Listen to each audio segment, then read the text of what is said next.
antes aprobado ya hace año y medio, en diciembre de 2022. Bien, me serviré de una presentación para no aburrirles en exceso y espero que se pueda ver. Vamos a ver, me decís, comparto, se ve, ¿no? ¿Se ve? Se ve, Va, sí. perfecto. Si no pasan los slides o lo que sea, me comentas con toda paz, Eva. Bueno, muy bien. Voy a hacer una pequeña introducción y luego iremos viendo, ¿no? La verdad es que el Real Decreto es bastante extenso, como bien sabéis, tiene 54 artículos, sobre todo los 12 anexos, tremendamente prolijos, tremendamente detallados, y es una norma que establece numerosas obligaciones, también numerosos desideratums, porque no siempre conjuga los verbos imperativos, y evidentemente afecta de manera muy directa a los envasadores, a los productores de producto que ponen productos en el mercado, respecto de los cuales ya se establece una responsabilidad ampliada del productor del producto, no ya solo para los envases comerciales, sino también para los industriales, decían los domésticos, sino también para los comerciales e industriales, y evidentemente también implica y de qué manera a las administraciones públicas, particularmente las administraciones públicas locales, en lo que se refiere a los envases domésticos, también los comerciales en la medida en que lo prevean en sus ordenanzas y también en menor medida a los industriales, donde aquí la gestión es más propia de los propios productores. Bueno, no les voy a contar nada nuevo, saben perfectamente que toda esta normativa, sobre todo la Ley de Residuos y Suelos Contaminados del año 2022, que parece muy reciente, pero ya han transcurrido 2 años desde el mes de abril del 2022, y, por supuesto, el Real Decreto, primer Real Decreto de Desarrollo, es un reglamento ejecutivo que desarrolla todo el título cuarto de la ley, los artículos 37 y siguientes referidos a la responsabilidad ampliada del productor del producto, derivan de la profusa legislación comunitaria, legislación europea en materia de medio ambiente y particularmente en materia de residuos. Saben perfectamente que uno de los principales objetivos es la economía circular. La economía circular, respecto de la cual una de las patas es, lógicamente, la gestión adecuada de los productos al final de su vida útil, es decir, los residuos, y que, como la propia Comisión Europea establece, se trata de una megatendencia mundial irreversible. Y para ello, pues han adoptado toda una serie de directivas, como pueden ver, la Directiva Marco de Residuos, la más reciente modificación del año 2018, aunque ya se amenaza con una nueva modificación, la Directiva de Envases, que modificó la Directiva del año 94, la Directiva de Plásticos de un solo uso, que también tiene su incidencia importante, y ya aprobado en ciernes y pendiente de publicación en el Diario Oficial de la Unión Europea el reciente reglamento de la Unión Europea sobre envases y residuos de envases. Quiere decir que sí que introduce algunas modificaciones respecto a la legislación estatal de este Real Decreto, pero realmente desde mi punto de vista no son excesivamente relevantes. Me referiré a algunos aspectos de este reglamento, si bien principalmente me voy a centrar en el Real Decreto, que es lo que ahora mismo está vigente. Si bien se van a dar cuenta de una cosa, a los que no sean juristas les explicaré un detalle. Mientras que las directivas contienen un plazo de transposición para que los Estados miembros puedan incorporar a su ordenamiento jurídico las obligaciones y los principios establecidos en las directivas, los reglamentos no tienen plazo de transposición, es decir, los reglamentos comunitarios, los reglamentos de la Unión Europea, son de directa aplicación en todos los Estados miembros desde su publicación en el Diario Oficial de la Unión Europea, sin perjuicio de que puedan establecer para algunas medidas determinados plazos o determinadas disposiciones transitorias. Bien, esta diarrea legislativa que viene de Europa, que nos impone claramente este acervo ambiental comunitario común a todos los Estados miembros, precisamente por una sencilla razón. Una de ellas es la protección ambiental, pero no nos engañemos. Y en lo que hoy voy a explicar, otra de las razones muy importantes es la de garantizar la libre circulación de productos y mercancías bajo unos mismos estándares y con unas mismas normas comunes, de manera que se garantice la libre competencia entre los 27 Estados miembros de la Unión Europea. Bueno, la transposición de la Directiva Marco la conocen perfectamente, una ley básica estatal, la Ley 7/2022. Bien es cierto que las comunidades autónomas... Sí.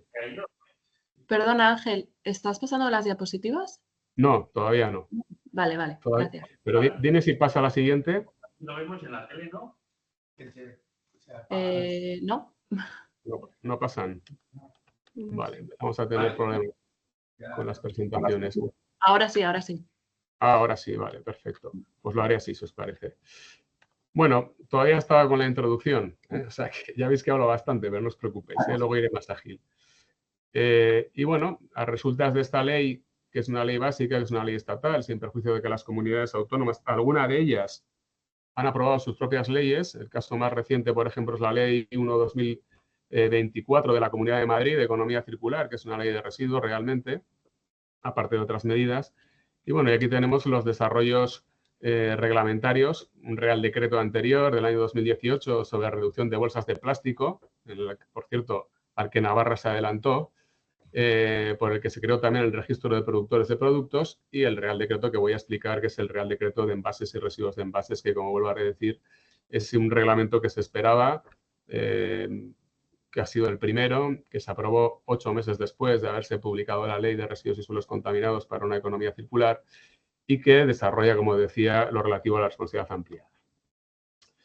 Bueno, esta es la estructura. No sé si sois algunos de vosotros juristas, abogados o en ejercicio, pero bueno, es una normativa bastante profusa, bastante prolija, bastante detallada, con aspectos técnicos bastante importantes, pero tiene una estructura muy sencilla en 4 títulos, que son los que abordaré a continuación.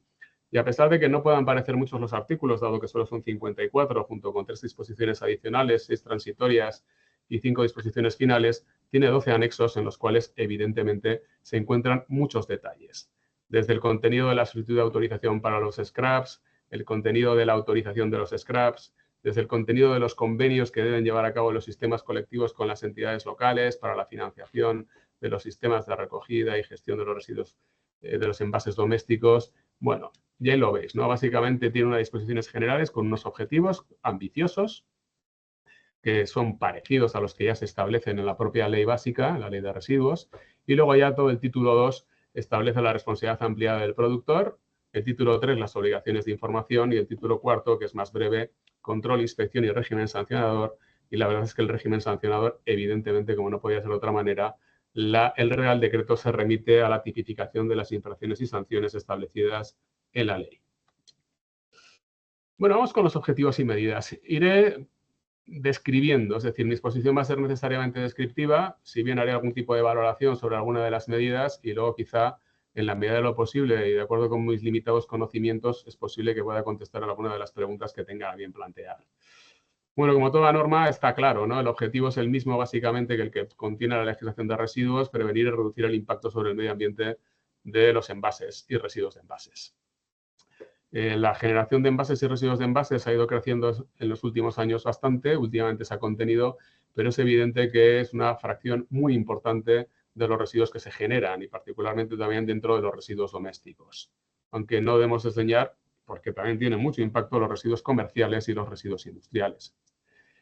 Todo ello de mano de la jerarquía, es decir, la jerarquía que se regula y que se establece claramente. Mejor residuo es aquel que no se produce, por lo tanto, se incide en la prevención con objetivos de reducción, que yo creo que en algunos casos veremos si se cumplen. Objetivos de reutilización, aquí sí que se da un paso importante, especialmente en determinado tipo de envases, particularmente en las bebidas y respecto a determinados canales, como el canal Oreca. El reciclado, con los objetivos claros de reciclabilidad de los envases que se ponen en el mercado. Es más, a partir de 2030 se exige que todos los envases que se pongan en el mercado sean reciclables. Y es más, respecto de envases de plástico, como vamos a ver, y esto también lo establece la directiva, el reglamento, perdón, se establece que en los envases de plástico un porcentaje de los mismos con unos ámbitos temporales deberán contener a su vez plástico reciclado. Esto realmente será muy positivo. ¿Por qué? Porque en la medida en que un envasador, un productor en sus envases introduzca un 100% de plástico reciclado, como estamos viendo en algunos casos, esto hay que certificarlo evidentemente, pues supondrá una exención clara del impuesto sobre el plástico. Esos 45 céntimos de euros por kilogramo que se establecen en la ley de residuos y suelos contaminados y que tanta polémica ha generado. Pues bueno, en la medida se trata de un impuesto cuyo objetivo, como todos los impuestos en materia de residuos, es recaudar cero. Lo que se trata es de reducir la generación de plásticos y, en definitiva, de esta manera, por la vía fiscal, conseguir una circularidad. Igual que el impuesto al vertido, que por mucho que algunos se rasguen las vestiduras, su objetivo no es recaudar, sino su objetivo es simple y llanamente recaudar cero, porque lo que se trata es de desincentivar determinadas conductas que pueden tener un impacto negativo. Bueno, amplía la responsabilidad ampliada del productor a todos los envases, no solo a los envases domésticos, también a los industriales y los comerciales, a todos. Esto es un principio muy básico que es de quien contamina paga, es decir, quien introduce un riesgo sobre el medio ambiente poniendo un producto en el mercado que al final de su vida útil se va a convertir en un residuo, pues lógicamente tiene que internalizar los costes ambientales que se derivan de esa puesta en el mercado. Es decir, no se pueden externalizar. De tal manera que todo productor, todo envasador, todo el que pone un envase en el mercado debe asumir el coste de la recogida, de la gestión de estos envases. Y el productor, además, debe cubrir esto.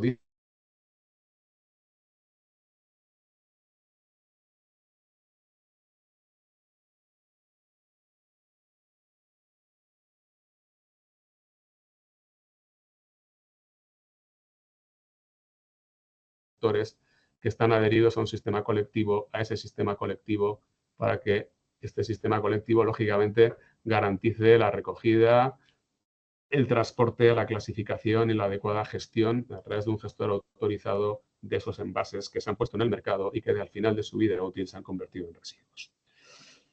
Bueno, veremos las medidas de prevención, de reutilización, de reciclado y, por supuesto, al final me referiré a algo que está a la vuelta de la esquina y que probablemente lo veamos mucho antes de lo que algunos creen, cuál es el sistema de depósito, deducción y retorno, que en todo caso se establece para los envases reutilizables. Esto es lógico.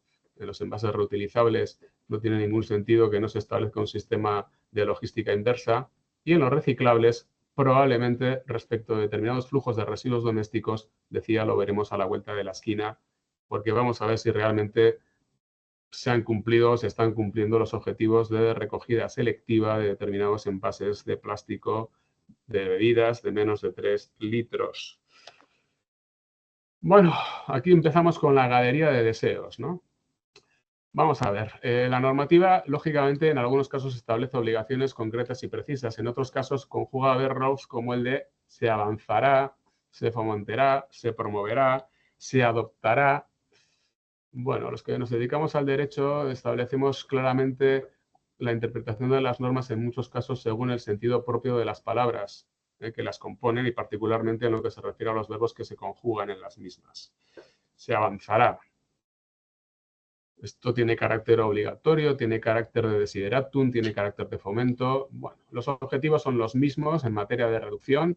El mejor residuo es aquel que no se produce y esos ámbitos temporales son los mismos. Respecto de valores en peso del año 2010, que se supone que son unos valores que ya tenemos objetivos desde hace 14 años nada menos, pues una reducción del 13% para el 2025 y una reducción del 15% para 2030.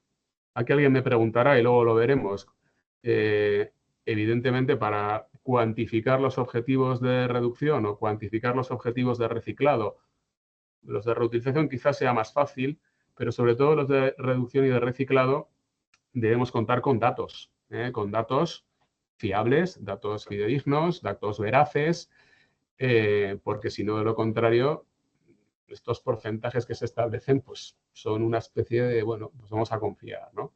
Ya vamos a ver luego cómo el registro de productores de producto, realmente este Real Decreto crea la sección de envases, una sección de envases a la que ya se han tenido que inscribir y adherir todos los productores de producto que ponen en el mercado de envases y que esto sí que nos va a dar, en teoría, la radiografía clara de cuál es el número de envases que se ponen en el mercado actualmente.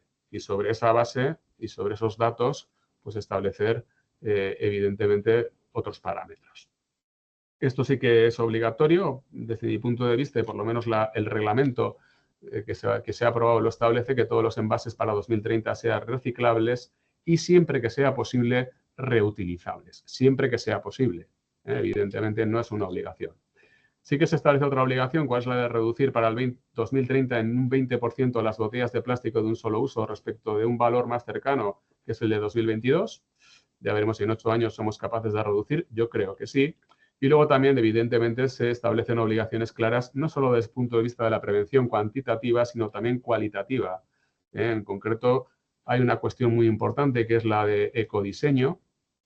Los productores de producto deben poner en el mercado envases que no superen las 100 partes por millón en peso en plomo, cadmio, mercurio, cromo. Y, por supuesto, se establece que determinadas empresas deben aprobar planes de prevención y diseño en función de una serie de umbrales bastante elevados de materia puesta en el mercado y con unos objetivos de reutilización, de reciclado, de mejora, de reducción en peso, de reducción de los envases, de evitación de envases superfluos, en definitiva, porque esto también va a suponer un ahorro. Bueno, estas medidas de prevención, pues, me recuerdan mucho al artículo 18 de la Ley de Residuos. Son medidas, muchas de ellas de fomento, otras tienen un carácter obligatorio, pero también les quiero hacer una reflexión. Los que nos dedicamos al derecho, y luego lo veremos en muchos casos, e incluso podremos hablar desde el punto de vista de los residuos de los envases domésticos, es muy importante que las normas se cumplan y se hagan cumplir, porque si no, de lo contrario, no sirven absolutamente de nada. Es decir, yo no digo que tenga que haber una policía de residuos, no digo que tenga que haber mayor inspección, pero sí que es cierto que tiene que haber un control del cumplimiento, porque si no, de lo contrario, las normas no sirven para nada. Es decir, sobre todo cuando suponen un coste económico en su implementación, el que tiene que implementarlas, si no tiene claro que es posible que de ello se derive una sanción, pues es posible que no lo cumpla. Y aquí todos estamos muy concienciados con la protección del medio ambiente y tenemos muy claro la necesidad de proteger el medio ambiente, pero cuando esto nos cuesta dinero, pues quizá nuestra vocación ambiental decae bastante. Lo digo porque, bueno, pues lógicamente evitar envases superfluos a través de acuerdos con los agentes económicos, en esto se tiene que ir mucho frente al sobreenvasado, pero bueno, lógicamente adoptarán, se dice, adoptarán, el futuro es incierto. Sí que se establece la promoción del agua de grifo, el agua potable, esto ya lo establecimos en la Ley Foral 14 de 2018, luego lo ha establecido la Ley Básica Estatal, principalmente para reducir la generación de envases de agua. Yo creo que no es mucho, quizá en la hostelería tampoco suponga una reducción de envases muy importante, habida cuenta de que aquí en muchos casos se recurre a la logística inversa, de hecho se reconoció un derecho de los ciudadanos a poder exigir que se les sirva agua de grifo en restaurantes, bares y demás. Y luego se establece o se coloca el foco mucho en el comercio minorista y particularmente de alimentación. Esto ya lo establece la Ley de Residuos, yo no estoy viendo el cumplimiento de estas medidas a día de hoy cuando ya son obligatorias en muchos establecimientos comerciales de más de 400 metros cuadrados. Yo no veo que el 20% de la superficie, no soy inspector, pero soy observador, oferten productos a granel o sin embalaje primario. Y tampoco, bueno, veo que haya una clara información sobre las repercusiones ecológicas y las obligaciones de gestión de residuos en aquellos establecimientos de más de 300 metros cuadrados. Bueno, me imagino que esto es una lluvia fina, irá calando poco a poco, pero en la medida en que no se exija el cumplimiento de estas obligaciones, pues lógicamente no se cumplirán. Y luego también, como otra de las medidas de prevención, y lo pongo ahí de manifiesto, la ley prevé la necesidad de que se regule respecto a eventos festivos la reducción del impacto, sobre todo en materia de residuos, que después de ver algunas fiestas patronales de determinados lugares y algunos eventos musicales o de concentraciones, pues aquello queda como un erial, pues parece bastante claro que es necesario regularlo y establecer una serie de medidas, ¿no? Y en ese sentido yo creo que Navarra ha sido de las pioneras aprobando recientemente el decreto foral sobre eventos públicos y sostenibilidad. Bueno, ahí tienen el reglamento de la Unión Europea, los objetivos de reducción se establecen respecto de 2018 y evidentemente pues, se establecen sí ya prohibiciones de determinados envases de un solo uso, que ya se habían establecido, la reducción al mínimo del material del envase y un objetivo claro, eso sí, de los objetivos de reutilización. Bueno, la reutilización, envases de bebida principalmente.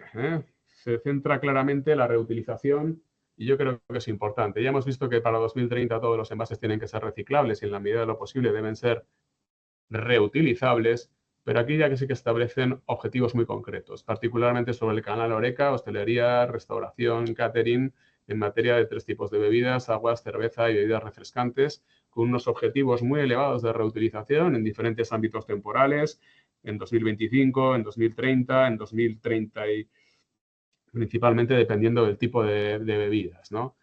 Objetivo, canal doméstico, el 10% del volumen de mercado para 2030 de los envases de bebida deberá ser reutilizable. Yo de momento no lo he encontrado. Si son reutilizables, habrá que establecer lógicamente un sistema de logística inversa para estos envases, ¿no? Digo yo. Y luego, respecto se pretende conseguir en esos ámbitos temporales que los envases domésticos sean reutilizables. Para el 2030, un 5%. El 2030 nos puede parecer lejano, pero realmente Nos quedan 6 años, menos de 6 años, 5 años y medio. Y para el 2035, no sé si lo veré, el 10%. Y para los envases comerciales e industriales, pues se establecen unos objetivos de reutilización del 20% para el 2030 y del 30% para el 2035. Sin duda, también se tiene que ver por parte de los productores de producto la ventaja que tiene, más allá de los costes que pueda conllevar la logística inversa en la reutilización de los envases, el coste que puede suponer desde otro punto de vista, desde otros puntos de vista, en generación de residuos, en aportación quizá a los sistemas colectivos, etc. Medidas de reutilización, bueno, pues las mismas. Se centra mucho en el sector del comercio minorista, en la venta a granel, obligándoles al uso de recipientes reutilizables. Esto, cuando se aprobó el Real Decreto, creo recordar haber visto muchos medios de comunicación y piezas en televisión hablando al respecto de esto. Evidentemente, los comercios podrán establecer unas normas respecto de la higiene de los envases que los ciudadanos podamos llevar allí. Eso sí, tienen la obligación de informar y, evidentemente, con total exención de responsabilidad en materia de seguridad alimentaria. Es decir, uno si lleva un envase contaminado, pues no se puede imputar esa responsabilidad en absoluto al comercio que nos ha suministrado el producto a granel en el envase que le hemos servido. Sí que es cierto que en las tiendas de más de 300 metros deberán disponer de envases reutilizables. El Real Decreto dice gratuitos o no, pues nada, no digas nada, y el que quiera que cobre y el que no, pues que lo expenda gratuitamente. Y luego hay una serie de referencias que se establecen obligatorias para las grandes superficies en función del número de metros cuadrados y en función de unos ámbitos temporales, 2025 y 2027, respecto de los cuales estos comercios deben ofertar, dependiendo de sus metros cuadrados, una o varias referencias de envases reutilizables de bebida. Bueno, 2025 es el año que viene, ¿no? Yo de momento no he visto bebidas o no veo esa oferta de bebidas de envases reutilizables, sobre todo porque no se establecen estos comercios en un sistema de recogida. Cuando se implante el SDR, desde luego la cosa yo estoy convencido de que cambiará. Bueno, hemos bajado de escalón, hemos hablado primero de prevención, hemos hablado de reciclado, digo de reutilización. Vamos con los objetivos y medidas de reciclado. Bueno, estos están los artículos 10 y 11. Los objetivos son los mismos que se establecen en la propia Ley de Residuos y Suelos Contaminados para una Economía Circular, unos objetivos del 65% para el 2025 y unos objetivos del 70% en peso para el año 2030. Ojo, aquí ya sí que empezamos a hablar de objetivos obligatorios y vinculantes. Es decir, estos objetivos ya no son un mero desideratum, son objetivos que vienen de normativa europea y son objetivos que vinculan a muchos actores. En primer lugar, a los productores, que evidentemente en 2030 les recuerdo que todos los envases que se pongan en el mercado deben ser reciclables, y por supuesto también a las comunidades autónomas y, por qué no decirlo, a los municipios. No vamos a entrar ahora en la gestión de los residuos municipales, pero los objetivos de recogida separada, que son los que van a determinar en buena medida que se llegue a un reciclado de alta calidad en los envases domésticos, pues también son obligatorios. Y por esto, en definitiva, es de lo que se trata de que esta normativa se cumpla, ¿no? En definitiva. Bueno, hablábamos de la metodología en la cuantificación de los datos, ahí tienen la decisión comunitaria. Bueno, ya no son, como veremos a continuación, recogida selectiva la que se obtenga de la separación de la fracción resto, ni tampoco de otras fracciones de residuos mezclados. Pero sí que es cierto que la ley y el Real Decreto establece que se debe maximizar la recuperación de estos envases que están fuera de lugar. Si están fuera de lugar es porque no hay educación por parte de los ciudadanos, ni por parte de los comercios o por parte de las industrias. Así de claro. Entonces, sí, vamos a ver, luego hablaremos de la colaboración ciudadana, luego hablaremos de algunas polémicas, me da igual, yo tengo toda la mañana, o sea, es decir, ustedes estarán muy ocupados, pero podemos hablar de muchas cosas. Evidentemente, la concienciación es muy importante, de los ciudadanos, por supuesto, pero también de los comercios y de las industrias. Y luego también se establecen unos objetivos de reciclado para botellas de plástico de un solo uso, a los que me referiré luego, porque son los que van a determinar ya desde el año pasado, con objetivos del 2023, con una recogida selectiva de al menos el 65% de botellas de PET de menos de 3 litros, los que van a determinar si dentro de 2 años probablemente el contenedor amarillo no tenga que albergar determinados envases, porque los ciudadanos habremos pagado una cantidad en concepto de depósito que cuando devolvamos el envase no será reintegrada. Bueno, el fomento, pues sí, obligaciones de recogida separada por materiales, claro, ya lo conocemos perfectamente en materia de envases domésticos, ¿verdad? Pero también comerciales e industriales, la recogida separada es obligatoria, obviamente, y con unos objetivos cuantificados desde determinado punto de envases y desde determinado punto de vista de materiales. No se considera recogida separada los envases recogidos de la fracción resto y fracción inorgánica. Ojo, esto va a lastrar mucho los datos. No se considera recogidas separadas, salvo casos excepcionales, que son los que establece el artículo 25.6 de la Ley de Residuos y Suelos Contaminados, que es cuando se pueda determinar que es más adecuada esa medida, es decir, que la separación, la recogida selectiva sea la más adecuada. Bueno, más cosas, objetivos de contenido mínimo. Aquí lo tienen, ¿no? Para el 2025, es el año que viene, ¿no? Todos los envases de PET, al menos un 25% de plástico reciclado. Para el 2025 también, los que no sean envases de PET y sean de plástico, al menos un 20% de plástico reciclado. 2030, un 30%. Y luego ya se determina plástico reciclado en función del tipo de envase, dependiendo de si son botes, tarros, tarrinas, bandejas, frascos, garrafas, películas de plástico, etcétera, ¿no? Bueno, esto lo contiene también el reglamento de la Unión Europea. Aquí establece, vuelvo a repetir, unos ámbitos temporales distintos, unos objetivos distintos y, bueno, básicamente es reiterativo. Ahí lo tienen, lo mismo, ¿no? Esto está en inglés, todavía no se dispone de la traducción concreta del reglamento. Yo estoy esperando a que se publique en el Diario Oficial de la Unión Europea y ya lo tengamos en castellano, aunque se entiende perfectamente. Aquí tienen perfectamente otros objetivos distintos, con otros ámbitos temporales distintos y con otros porcentajes distintos sobre el mínimo de plástico reciclado en los envases que se pongan en el mercado. Bueno, el nuevo reglamento de la Unión Europea pues reitera lo mismo, ¿no? La preocupación por el ecodiseño, medidas más eficientes para asegurar la circularidad, 2030 reciclabilidad de todos los envases. Sí que es importante el establecimiento de una metodología uniforme, normas armonizadas de diseño de envases, reducción de materias primas, compostabilidad obligatoria de determinados envases y normas contra el sobreenvasado. Y sí que es muy importante también el etiquetado estandarizado y la información al consumidor. Yo ya casi llevo las gafas de ver de cerca para leer el etiquetado, porque la verdad es que ni con gafas en algunos casos consigo leerlo. Bastante obvio, teniendo en cuenta que los envases pueden ser pequeños y si de ahora les exigimos prácticamente un testamento de información al envasador, que luego no lo lee nadie, pero bueno, o sí lo lee o vayan ustedes a saber. O yo a veces pienso que no lo lee nadie, habida cuenta de que luego la gente los envases no los deposita donde debe.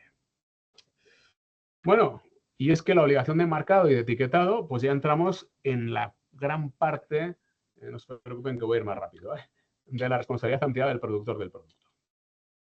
Bueno, en primer lugar, medidas de diseño. Esto está claro, ¿no? Ya hablamos claramente de unos límites clarísimos en cuanto a determinados metales pesados a los que he hecho referencia antes, cadmio, cromo, mercurio, etcétera, plomo, menos de 1000 partes por millón, que deban contener plástico reciclado, que sean reutilizables en la medida de lo posible y si no reciclables, clarísimamente. El ecodiseño es algo que está muy marcado, el concepto de ciclo de vida del producto, que incluso ya se contiene este concepto hasta en la contratación pública. Y luego las medidas de marcado que ya estamos viendo. Si son ustedes perfectamente observadores, que seguro que sí, o alguno de ustedes son envasadores, pues uno ya coge una botella de PET y básicamente encuentra más logos y más información que en la Wikipedia, ¿no? La información voluntaria del material del cual está hecho el envase, esto es voluntario, no es voluntario la indicación obligatoria de la condición de reutilizable, en ese caso, en cuyo caso además se deberá introducir el símbolo del sistema de depósito, devolución y retorno, para que se sepa claramente que es reutilizable, la indicación de la fracción o contenedor en el que debe depositarse, también, el scrap al que pertenece, pues lógicamente dependerá del tipo de scrap, del tipo de envase, si es un envase comercial, es un envase industrial, los diferentes scraps que ya han solicitado autorización en la respectiva comunidad autónoma en la que tienen su domicilio social, o probablemente será el punto verde de Ecoembes o será el logo que se establezca por parte de otro sistema colectivo de responsabilidad. La indicación del marcado de plásticos de un solo uso, esto ya lo conocemos, en determinados envases o productos del anexo F de la Ley de Residuos, y que ya hemos ido viendo, los que fuman lo saben perfectamente, las toallitas exactamente lo mismo, etcétera. Y luego, algo que por fin, ¿no?, la prohibición de, yo diría que es casi publicidad engañosa realmente. O sea, no se puede poner que un envase es respetuoso con el medio ambiente, que está libre de... Es decir, todo eso está ya claramente prohibido. Y la información, lógicamente, que se suministre tiene que ser claramente auditable. Pero ya saben perfectamente que se acaba de aprobar una directiva europea que ha tenido bastante impacto porque ya prohíbe claramente lo que se denomina como greenwashing, es decir, esa publicidad engañosa sobre las supuestas bondades que determinados productos que adquirimos en el mercado puedan tener cuando realmente no son ciertas. Y que eso es una especie de empujón, un nudge, que empuja a los ciudadanos a adquirir determinados productos con sus bondades ambientales cuando realmente esas bondades ambientales no son tales. Es decir, no solo respecto del envase, sino respecto del producto. Y esto ya se trata de evitar de manera que se utilicen símbolos como la ecoetiqueta comunitaria o certificaciones de sistemas de gestión ambiental que realmente demuestren de una manera clara y auditada y certificada que lo que estamos adquiriendo tiene en consideración no solo la legislación ambiental, sino que incluso va a poder ir más allá, ¿no? Y luego la posibilidad de informar el porcentaje de reciclabilidad o del porcentaje de material reciclado que tiene el envase. Bueno, ya vamos con la información. La información es poder. El dato mata el relato. Esto es una frase muy bonita y los datos no se discuten, se contrastan. Transparencia y control, claro que sí. El propio Real Decreto, en su exposición de motivos, establece la necesidad de que se combata el fraude. Se combate el fraude, el fraude lo saben perfectamente, se puede dar desde dos puntos de vista. Desde envasadores que ponen en el mercado productos y no están adheridos a ningún sistema colectivo ni tienen instalado un sistema individual de responsabilidad ampliada, con lo cual estás defraudando, porque además esos envases luego van a ser recogidos y gestionados, ¿no? O bien el hecho de que determinados productores puedan estar adheridos a un sistema colectivo, pero realmente no reporten los datos reales del número de envases que ponen en el mercado, el número de productos que ponen en el mercado, en definitiva. Es gracia porque la sección de envases que se ha quedado en el registro de productores de producto, sección de envases, pues no es público los datos. Yo me pregunto por qué. No lo sé. Yo no sé si está relacionado con la propiedad industrial. Probablemente sí. Pero bueno, habría que discutirlo, ¿no? Si esto no está en contradicción con los derechos de información en materia ambiental. Porque es una información de la cual dispone, lógicamente, el sector público, una información que tiene un claro impacto ambiental y, bueno, pues lógicamente yo creo que ahí queda amparado en la propiedad industrial por parte de son datos sensibles, ¿no? Por parte de los productores. No me voy a meter en ese jardín porque no. Y evidentemente sí que es público el informe anual, ¿no? Sobre productos puestos en el mercado. Bueno, esto no se ve, lo siento muy bien, porque como no tengo la presentación, pero bueno, es una diapositiva bastante interesante esto es una circular en relación con la definición de productor de producto a efectos y la obligación de inscripción en la sección de envases del registro de productores de envase, porque evidentemente hay diferentes envasadores, ¿no? El envasador con sede en España es muy claro, pero luego tenemos envasadores con sede en otros Estados miembros de la Unión Europea o en estados incluso no miembros de la Unión Europea, que en teoría deben tener un representante autorizado en España, que es el que lleva a cabo todas estas gestiones de los datos para el registro para la sección envases del registro de productores de producto. Es complejo, bueno, esto está a disposición de ustedes en la página web del Ministerio de Transición Ecológica y Reto Demográfico, pero bueno, para que vean ustedes cómo a veces uno dice, no, claro, es que los productos que se importan, bueno, pues el importador o adquirente intracomunitario con sede fuera de España, pues aquí tenemos que, lógicamente, también tiene que reportar esos datos ante el registro de productores de producto. Bueno, vamos con obligaciones. Lo siento, Eva, creo que me estoy enrollando demasiado. Tú me cortas, bueno, las obligaciones del productor del producto son clarísimas, ya lo he dicho. Quien contamina paga. Quien contamina paga no es pagar sanciones ambientales, no es pagar impuestos ambientales, que también, no es responder penalmente por un delito ambiental, que también puede serlo, sino básicamente el principio de quien contamina paga, que es un principio básico, es que tú tienes que asumir los costes de la evitación, es decir, de evitar que tu actividad tenga un riesgo sobre el medio ambiente, ni más ni menos.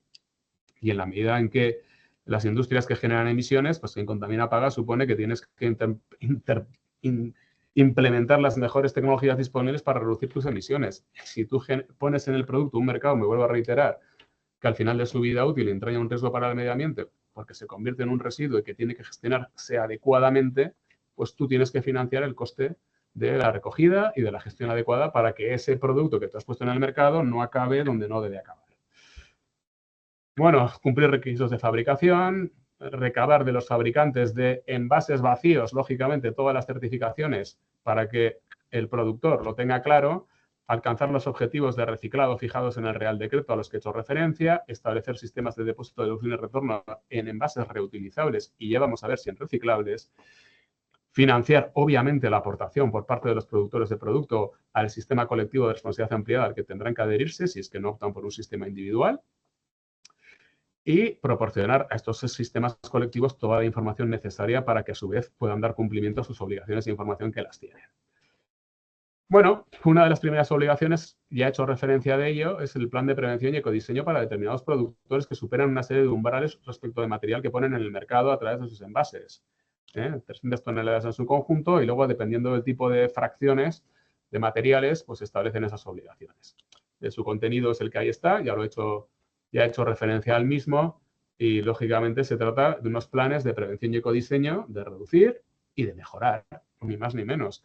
Esto, lógicamente, requiere una inversión, pero yo creo que los productores tienen que verlo como una ocasión de mejora y también de reducción de costes y, por otro lado, de mayor sostenibilidad.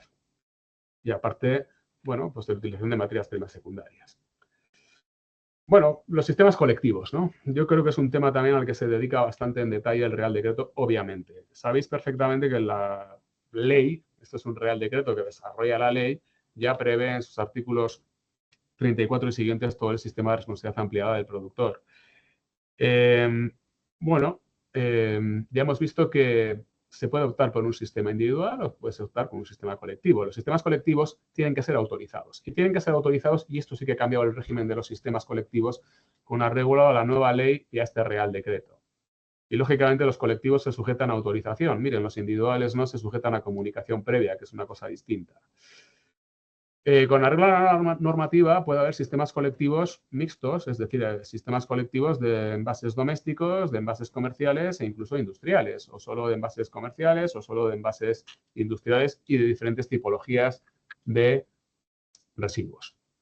No voy a detenerme mucho en el procedimiento, lo saben perfectamente los que ya han tenido que solicitar o han solicitado la autorización en la comunidad autónoma donde tengan su sede social. Sí que es cierto que hay un previo informe de la Comisión de Coordinación en materia de residuos, de la que forman parte las comunidades autónomas, las entidades locales y varios ministerios, y la autorización, lógicamente, es válida en todo el territorio nacional. El plazo de concesión son 6 meses desde la solicitud, prorrogable por otros 6. El silencio es negativo. El silencio que sea negativo no quiere decir que no te autorizan. Lo que quiere decir es que, de momento, hasta que no haya una resolución expresa, tú no estás constituido como scrap, porque no tienes la autorización. Pero la Administración, como bien sabéis perfectamente todos, tiene siempre el deber de resolver, en sentido positivo o negativo.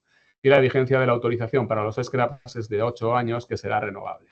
Obviamente es una autorización que está sujeta a la cláusula de progreso y, como todas las autorizaciones, puede ser revocable en caso de incumplimiento o puede ser también modificada de oficio por la Administración que la otorga, siempre y cuando sea necesario, como consecuencia de cambios legislativos que se hayan podido producir con posterioridad. El contenido de la autorización está en el anexo sexto y a la hora de anexo 6 del Real Decreto, y a la hora de otorgarlo se valorará, y esto es importante, lógicamente, criterios de transparencia, de objetividad en la admisión de los productores.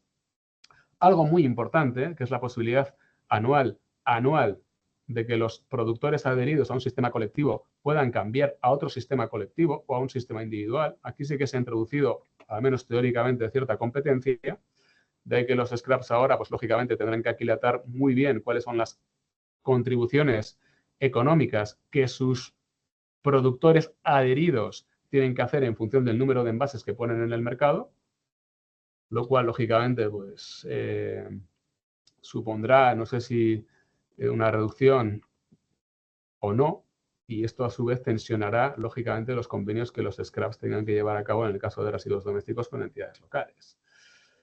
La toma de decisiones, que lógicamente tiene que ser adoptada por los productores, la información de los mismos y el cumplimiento de las obligaciones, que no puedo detallar, que están en el artículo 21 y son numerosísimas, aunque sí que me permito destacar que deben contar, obviamente, con los recursos financieros necesarios y organizativos para articular todo ese sistema lógicamente. Los convenios que en su caso deberán celebrar con las administraciones públicas, cuando las administraciones públicas son las que se encarguen total o parcialmente de las operaciones de recogida, transporte, clasificación y gestión. Y, por supuesto, los acuerdos a su vez con los gestores autorizados a los que este scrap, en definitiva, acabará encomendando la gestión adecuada de esos envases y residuos de envases que se han puesto en el mercado. Bueno, la contribución financiera, algo he hecho referencia, ¿no? Son los productores los que tienen que abonar al scrap de acuerdo con los criterios del anexo octavo, que establece una responsabilidad modulada, obviamente. La modulación de esta aportación financiera que deben hacer los productores al sistema colectivo, pues varía en función de la tipología de envase, del material, de la durabilidad, de la reparabilidad, de si el envase es o no reutilizable, reciclable, hasta qué punto, de cuáles son los materiales reciclados que contengan, o incluso las sustancias peligrosas. Y esto va a determinar que se bonifiquen o se penalicen los envases que se ponen en el mercado respecto de la aportación financiera que el productor, que el envasador, tiene que hacer al sistema colectivo de responsabilidad ampliada al que esté adherido. Se habla de coste total. Coste total, sí, bueno, coste total. El coste total, vuelvo a repetir, no es el coste real. Esto es algo que yo creo que hay que tener muy claro, ¿no? El coste total, y esto determina también mucho la negociación de los convenios que van a llevar a los scraps con las entidades locales, en el caso de los residuos, de los envases domésticos, que no excederá de los costes necesarios para que la gestión, tenga una buena relación coste-eficiencia en términos económicos, sociales y ambientales. Por lo tanto, se habla de costes ideales, de costes eficientes, lo cual no son los costes reales. El gap que pueda haber entre el coste real y el coste eficiente, pues lógicamente, lamentablemente desde mi punto de vista, en algunos casos lo vamos a acabar asumiendo los ciudadanos. Lo cual, pues a mí no me parece muy bien, la verdad. Bueno, aquí tenéis la responsabilidad clara, obligaciones clarísimas, ¿no? Pero luego vamos con los envases domésticos. Financiar la gestión. Ojo, lo primero son las obligaciones de recogida separada, con carácter de mínimos. Los objetivos de recogida separada son obligatorios. Claro que sí. Son obligatorios para las entidades locales en el caso de residuos domésticos y comerciales, aunque ello debe coadyuvar y de qué manera los sistemas colectivos. Son también en el caso de envases comerciales y lo mismo en el caso de envases industriales. Y para ello, lógicamente, se cumplen esto coadyuva el cumplimiento de los objetivos de reciclado. Si no hay recogida separada, no va a haber nunca, jamás, no se va a producir jamás, nunca, el cumplimiento de los objetivos de reciclado. Porque por mucho que se optimice la separación de la fracción resto, o por mucho que se optimice en los sistemas eco-húmedo la separación también de los envases de la fracción inorgánica, o por mucho que se optimice la limpieza viaria o se recojan o haya una recogida fantástica en playas, parques y de espacios naturales donde la gente a veces carece de educación y deja envases en cualquier sitio, pues muy difícilmente se llegará a esos objetivos de reciclado. Por eso, la ley también regula las obligaciones de comerciantes y consumidores. Los comerciantes, evidentemente, tienen que colaborar necesariamente en todas las medidas y, sobre todo, si lo que se establece es un sistema de SDDR. Y de los consumidores podríamos hablar largo y tendido, ¿eh? Aquí en la Mancomunidad de la Comarca de Pamplona, como ustedes bien saben, pues en una cierta polémica, ¿no? El sistema de contenedores cerrados en la fracción resto y en la fracción orgánica. Con esto lo que se trata es que la gente claramente deposite sus residuos en el contenedor que corresponde y particularmente que en el contenedor amarillo se deposite exclusivamente los envases de residuos de envases, plásticos, bricks, etcétera, ¿no? Y que al final no se llenen de impropios porque esto lo saben perfectamente los gestores. Y yo no soy gestor, no soy experto, soy un simple, como diría mi padre, que en paz descanse, leguleyo, que lo que trata es de analizar con cierto espíritu crítico y poco conocimiento técnico determinadas obligaciones. Pero vamos, que a los ciudadanos se sorprendan o que algunos se sorprendan porque la Mancomunidad de la Comarca de Pamplona trate de controlar qué depositamos los vecinos y dónde lo depositamos, yo es que alucino. ¿Por qué? Porque las ordenanzas municipales, las ordenanzas también de la Mancomunidad y las leyes, pero son obligatorias. Son obligatorias para todos. Y las normas obligatorias hay que establecer instrumentos de cumplimiento. Si no hay instrumentos de cumplimiento, mal vamos. Si las normas son dispositivas, pues la gente no las cumple. Y lamentablemente, desde que existen las normas, pues cuando se establecen obligaciones hay que establecer consecuencias sancionadoras en clase de incumplimiento, porque las normas sancionadoras tienen una finalidad muy clara, que es preventiva. Punto. Si no, de lo contrario, solo vamos a llegar a considerar que las únicas normas obligatorias, por lo visto, son las únicas ordenanzas municipales obligatorias, son las tributarias y las de tráfico. Pues no, son todas. Y además, no colaborar activamente por parte de los ciudadanos en este tipo de medidas, al final, supone un coste que acabamos pagando todos vía tasa, ni más ni menos. Ni más ni menos. Aunque obviamente los ciudadanos solo tenemos que pagar en la tasa, desde mi punto de vista, clarísimamente, lo que depositamos en el contenedor de la fracción resto y lo que depositamos en el contenedor de la fracción orgánica, porque el contenedor amarillo se supone que se tiene que hacer cargo del scrap y del contenedor azul exactamente lo mismo y del contenedor vidrio exactamente lo mismo. Y en un futuro, cuando se establezcan las recogidas selectivas de los aceites usados, textil, muebles y enseres, pues también se tendrán que constituir, como ya se ha constituido en materia textil, un scrap que tendrá que, lógicamente, costear esos costes de recogida. Bueno, he hecho bastantes cosas, ¿no? Obligaciones de las entidades locales. Bueno, la ley habla el Real Decreto habla de organización total de la gestión. ¿Organización total? Bueno, pues sí, la organización total es la recogida separada, el transporte, la separación, la clasificación, la entrega del autorizado. Ojo, hasta luego de lo que se establezca en el convenio, porque esa organización puede ser parcial. Puede ser que la entidad local solo se encargue de la recogida separada y el transporte, o puede ser que se encargue solo de la recogida del transporte y la separación, o bueno, depende, ¿no? También las entidades locales deben recuperar y separar lo que se contenga, los envases que se contengan, y estoy hablando de envases domésticos en la fracción resto, en el sistema seco húmedo y en la basura dispersa. Y aquí estamos con los convenios. Claro que sí, los convenios que se regulan evidentemente en los artículos, particularmente 33 y 34 del Real Decreto, y esto es lo que trae de cabeza, evidentemente, actualmente a las entidades locales. ¿Por qué? Pues porque muchas de ellas tienen que suscribir los correspondientes convenios con los scraps y que la ley, el Real Decreto establece que se llevarán a cabo por las comunidades autónomas, preferentemente con participación de las entidades locales, si bien cabe la posibilidad de que las entidades locales puedan llevar a cabo un convenio con el scrap correspondiente, siempre y cuando esté al tanto la comunidad autónoma. A los scraps constituidos se les establece un plazo de 12 meses desde la autorización para llevar a cabo estos convenios. Y el convenio, evidentemente, ha de regular en detalle todo lo que está a continuación, es decir, lógicamente el tipo de envase, los sistemas de recogida, si la gestión va a ser total o parcial, como acabamos de ver, y lo que más, el melón de estos convenios, evidentemente, es la financiación. Es decir, es la financiación. Yo como sistema colectivo voy a cubrir esos costes, evidentemente parece ser que sí. ¿Qué costes van a ser? Pero mientras el Real Decreto habla de costes totales, realmente la ley habla de costes totales, realmente se trata de costes ideales, como les decía. Todos los costes que tengan que soportar derivados de la gestión de los residuos de envases de los productos puestos en el mercado por los productores a través de dichos sistemas.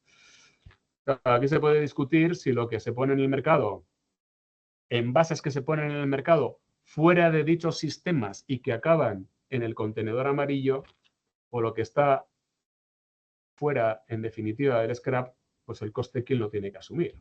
Lamentablemente, yo creo que lamentablemente lo tendrán que asumir las entidades locales. Otra cosa es que haya que esmerarse en el control de los que son defraudadores, en definitiva, que son aquellos que cometen fraude poniendo productos en el mercado cuyos envases no están adheridos a ningún sistema colectivo que paga al que tienen que pagar y que éste a su vez paga a las entidades locales por la recogida y la gestión. En el caso de limpieza viaria, fijaros, aquí sí que se ha extendido la responsabilidad ampliada del productor, porque ya se tienen que costear también los envases que se encuentren como consecuencia de la limpieza viaria, zonas verdes, áreas recreativas y playas. Si se alcanzan esos objetivos, si se alcanzasen esos objetivos de recogida selectiva que hemos visto, se financiaría el 50%. Si no se alcanzasen, lo cual es responsabilidad de la entidad local, pero también de los sistemas colectivos, tendrán que financiar el 100%. También tendrán que financiar el sistema colectivo los costes de información al consumidor final o poseedor sobre medidas de prevención. Si tenemos que educar, pues hay que dar información. Yo no sé si hay sobreinformación. Desde luego, las iniciativas que se llevan a cabo por parte de las entidades locales y particularmente la Mancomunidad de la Comarca de Pamplona, en lo que se refiere a envases, pues deben ser financiados por el scrap. También deben ser financiadas las caracterizaciones, porque hay que llevar a cabo un control y seguimiento realmente para llegar a determinar si realmente se están llevando a cabo una recogida selectiva adecuada y los contenedores amarillos no están llenos de impropios. La elaboración de estadísticas también debe ser financiada y también se establece la financiación por parte de los sistemas colectivos en lo que se refiere a medidas de concienciación y basura dispersa respecto de determinados plásticos de un solo uso. Incluso los filtros de tabaco, pues ya se ha creado un scrap y evidentemente este scrap tendrá que financiar a los municipios por las toneladas de colillas que ciudadanos maleducados depositan donde no deben o donde deben, me da igual, no sé, y que se hace cargo evidentemente las entidades locales. Bueno, voy muy rápido porque ya me estoy fuerísima de tiempo, ya os he dicho, llevo ya 50 minutos y me estoy yendo de tiempo totalmente, lo siento. Bueno, en envases comerciales, pues mutatis mutandis, prácticamente se puede aplicar el mismo sistema. Bien, es cierto que en el caso de los envases comerciales todo dependerá de las ordenanzas municipales que aprueben las entidades locales. En la medida en que, como bien sabéis, las ordenanzas municipales pueden establecer que los envases comerciales se tengan que integrar en el sistema de recogida de envases domésticos, es decir, que el servicio lo preste la entidad local y en ese caso, pues, lógicamente, estaremos en la misma situación que lo que acabamos de predicar respecto de los envases domésticos desde el punto de vista de la financiación. Lógicamente, los envases comerciales no peligrosos financiados a través del circuito municipal, los sistemas de responsabilidad tendrán que compensar a las entidades locales también por el 100%, etcétera, ¿no? Y en definitiva, y si lo hace el propio sistema de responsabilidad ampliado, pues el mismo tendrá que ser autosuficiente en esa gestión, ¿no? Ahí tenéis también los objetivos de recogida selectiva, de recogida separada, que se establecen ya de un 90% para el 35%, del 85% o del 27%. Respecto de los envases industriales, pues aquí ya es una clara gestión industrial, una clara gestión aparte, una constitución de un régimen también de responsabilidad ampliada del productor, con unas obligaciones de recogida separada a las que he hecho referencia, con unos objetivos de reciclado, y aquí son los sistemas de responsabilidad ampliada los que están obligados a financiar y organizar la gestión total de sus residuos. Para ello, lógicamente, tendrán que acordar voluntariamente, pues eso, ¿no? Las obligaciones financieras, organizativas e información con los fabricantes. Termino en 5 minutos.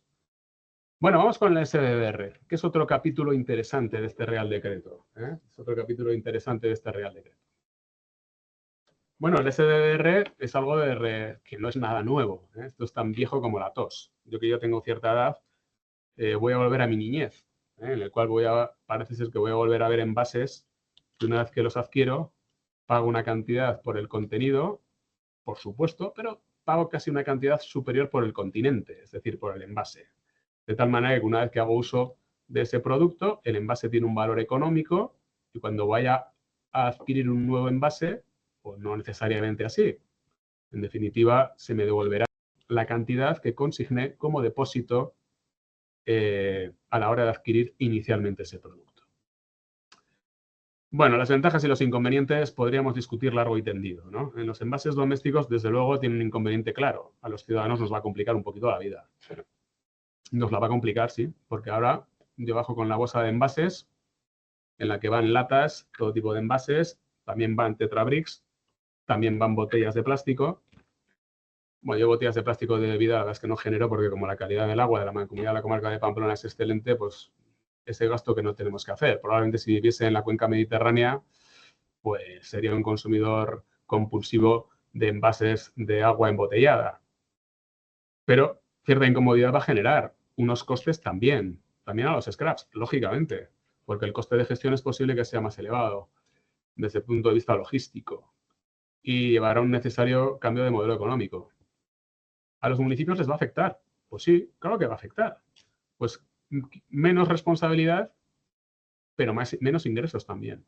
Porque en la medida en que salgan del contenedor amarillo los bricks, los envases de plástico, de PET y las latas, pues lógicamente los scraps le dirán, bueno, a partir de ahora yo evidentemente no tengo que pagar en absoluto por la recogida selectiva de este tipo de envases, salvo que estén fuera, obviamente, o sean impropios, en ese caso sí. En definitiva, lo que se va a establecer es una gestión privada propia Lo cual yo no sé si se conecta mucho con la obligatoriedad que se establece en la ley respecto de la recogida obligatoria por parte de los municipios de determinado tipo de envases, pero esto ya lo veremos. Hombre, ventajas tiene claras. En el momento en que tú a un envase le das un valor económico, pues los índices de captura van a crecer totalmente. Se verán unos índices de recogida selectiva, pues yo no sé si del 100%, porque siempre habrá algún cafre que depositará el envase no donde no debe. Pero probablemente esto elimine envases impropios donde no deben. Bueno, y esto es una foto que yo siempre pongo, quizá alguno ya me ha visto esta foto, porque esta es una foto propia, las dos son propias, qué tío más pesado. Bueno, yo siempre digo, ¿por qué se plantea el SDDR? Pues llevamos 27 años viendo este contenedor en la calle. 27 años, ¿eh? Algunos nacieron con este contenedor en la calle. Y aquí pone muy claramente, ¿no? Lo que pasa es que la gente no lee más que su cuenta de Instagram. Plásticos, latas, bricks, envases. Claro, y nos encontramos esto. Esto no es Navarra, ¿eh? No de la derecha, pero es una comunidad muy cercana y además es un espacio natural protegido. Y como siempre digo, esta foto no es una performance que yo hice, sino es una foto es algo que me encontré. Claro, estos son unos individuos muy poco cívicos, muy poco educados, sin lugar a dudas, pero si cada uno de esos envases se le asignase un precio de 10 céntimos como mínimo, que quizá pudieran ser 15 o 20, ¿por qué no? Pues aquí tendríamos un euro depositado en medio de la naturaleza. Les aseguro que no estarían ahí esas latas. Les aseguro que no estarían ahí.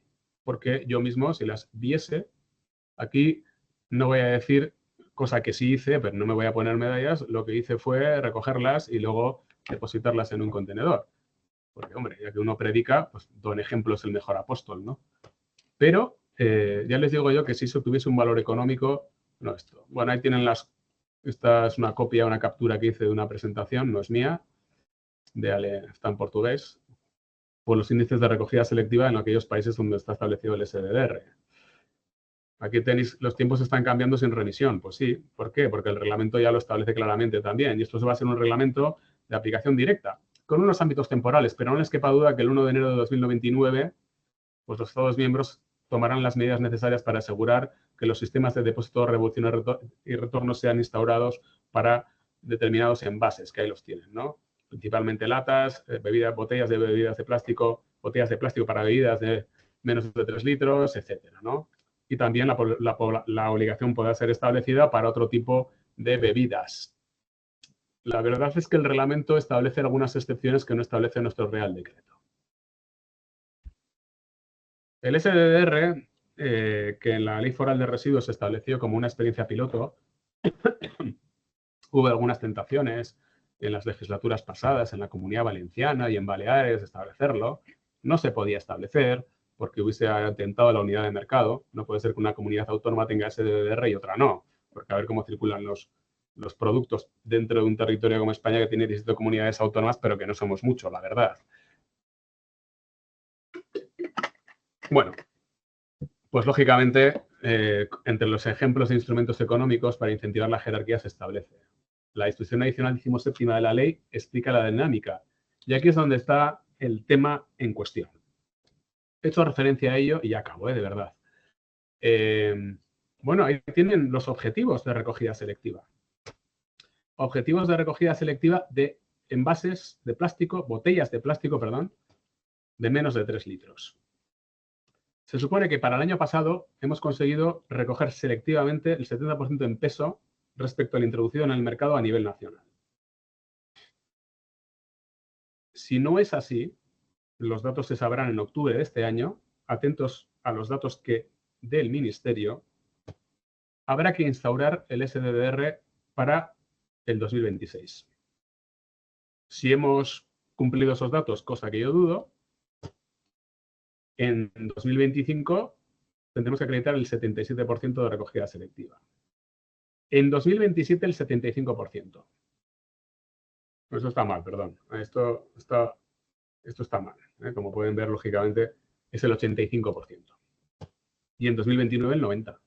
Si en 2027 no acreditamos el 85% de recogida selectiva, se instaura el SDDR. Y en 2029, lo siento, sí o sí, va a haber SDDR. Y ahí tienen lo que digo. el Ministerio determinará antes del 31 de octubre los datos del 23 y antes de la misma fecha del 28 los del 27. Si no se cumplen esos objetivos de recogida selectiva, que se tendrán en cuenta de acuerdo con los datos de la sección de envases del registro de productores y con la información de los gestores, lo cual exige transparencia y controlar el fraude, pues iremos al SDDR, que obviamente hablaba de envases domésticos, pero el Real Decreto establece la obligatoriedad en el caso de envases reutilizables en el artículo 46. Y para los envases de bebidas de un solo uso en el artículo 47, que es lo que acabo de explicar. Pero obviamente los envases reutilizables deben ser, lógicamente, deben ir necesariamente a un sistema de depósito, devolución y retorno, es decir, a una pura logística inversa, que de hecho yo dudo de que ese tipo de envases tengan la consideración de residuo, habida cuenta de que van a ser empleados directamente en otro proceso productivo de envasado y por lo tanto no tendrían esa consideración desde mi punto de vista. Bueno, obligaciones con el demarcado a las que hemos hecho referencia, de comerciantes y distribuidores, de los consumidores, y lo que se trata de cobrar un depósito por unidad de envase, de que se tenga que aceptar la devolución reintegrando el depósito por parte de los comerciantes, lo cual exigirá convenios, acuerdos entre comerciantes y sistemas colectivos de responsabilidad ampliada, que los envases se devuelvan en condiciones de conservación y limpieza que determine el productor, que el importe es libre, pero no inferior en ningún caso a 10 céntimos por envase, ni tampoco valor al coste de su reposición. Y, bueno, deberá ser marcado con símbolos claros, como hemos visto, y los que acaben en el circuito de gestión local de residuos, es decir, se conviertan en impropios, porque habrá gente que todavía no se enterará y seguirá depositándolos en el contenedor amarillo, pues lógicamente tendrá que hacerse cargo de ese coste también los sistemas colectivos. Bueno, ahí tenéis, ¿no? Primera condición, el incumplimiento de los objetivos, y el ámbito va a ser, ojo, botellas de plástico de un solo uso de hasta 3 litros, de toda clase de bebidas, excepto leche. Yo no veo botellas de plástico con leche, la verdad. Y luego, invita a la fiesta, ojo, a pesar de que los objetivos se establecen solo respecto de botellas de plástico de un solo uso de hasta 3 litros, el SDDR le van a invitar a la fiesta a las latas, a los envases de cartón, para garantizar la viabilidad técnica, ambiental y económica del sistema. Esto ya lo he explicado. Voy terminando con esta última diapositiva, ¿no? Esta diapositiva es una captura de pantalla del último informe que ha hecho Greenpeace. Y Greenpeace da unos datos que, desde luego, difieren mucho. Difieren mucho porque creo recordar que los últimos datos de recogida selectiva de envases están tremendamente por encima. Más, incluso se cumple ya, de hecho, esa recogida.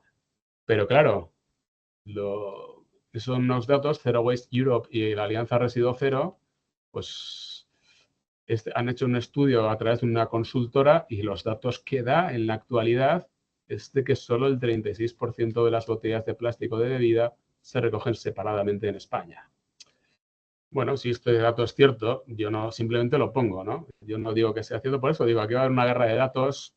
Los datos tienen que ser fidedignos, el dato mata el relato y los datos lo importante no es discutirlos, sino lo que hay que hacer es contrastarlos y con base en esos datos, a lo cual sin lugar a dudas coadyuvará mucho los datos que se cuente con en el registro de productores de producto en la sección envases, se podrá determinar esto.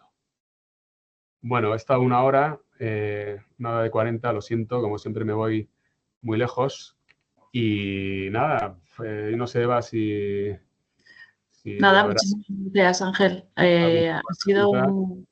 muy interesante, personalmente muy abrumador, con la cantidad de cosas que hay que considerar. Y yo no sé igual si tenemos unos minutos por si alguien tiene alguna pregunta. Si no, cerraremos este webinar. Os he puesto en el chat el siguiente webinar, que es el viernes que viene, que es sobre apoyo experto para la mejora de los proyectos de inversión verde, que ya os podéis registrar a través de ese enlace si estáis interesados en participar, si es que no lo estáis ya. Y bueno, veo que nadie tiene ninguna pregunta. Ah. ¿Se han desconectado en el minuto 2 ya o no? No. Dime, Ainhoa.